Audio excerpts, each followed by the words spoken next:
Welcome to the Untamed, a series here on Blood Moon Radio's channel where we gather stories that refuse to stay quiet.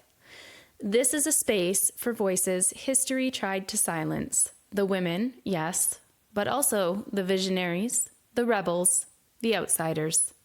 The ones too wild for the record books, too dangerous for the dominant story. Here we remember them, we name them, and we carry their fire forward.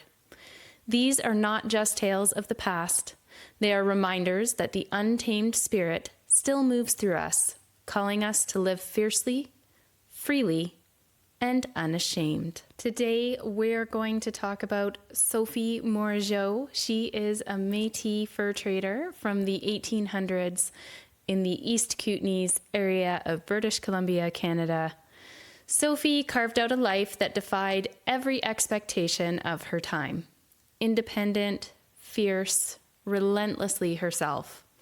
While women were expected to stay hidden in the home, Sophie was running her own trading post, cutting her own deals, and standing her ground against the Hudson's Bay Company itself. And, of course, history labeled her difficult. Sophie Morigeau was born at a time when the world around her was stitched tightly by rules, especially for women.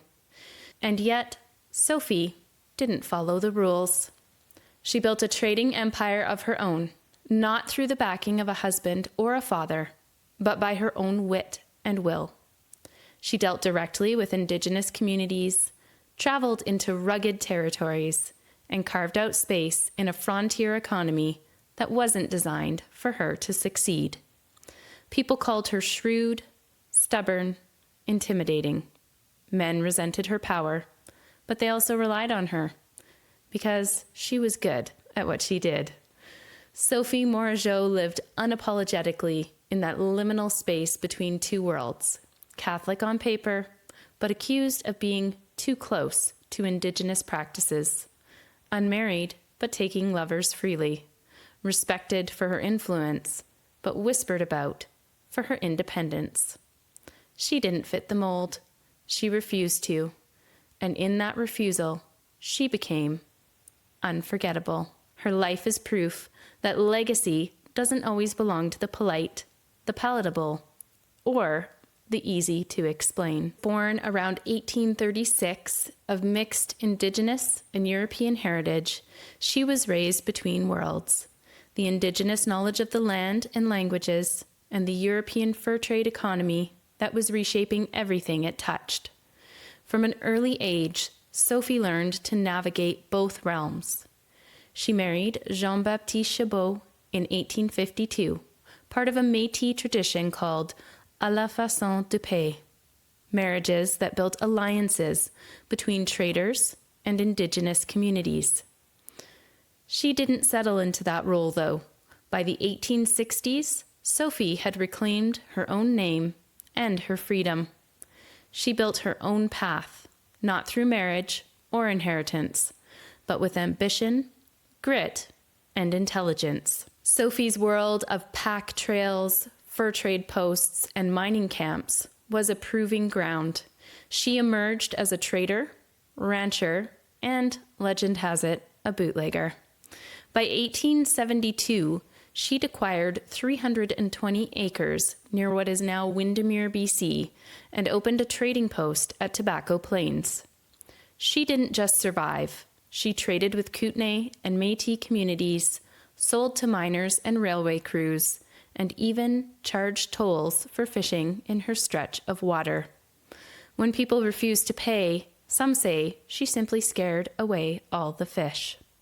Her work blurred lines: trader, cowgirl, cattlewoman, landowner, a formidable figure in a world that expected women to be invisible.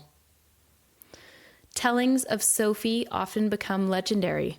An eye injury turned her into the one-eyed wonder of the Rockies, a vibrantly odd detail that becomes part myth. But beneath folklore lay a truth.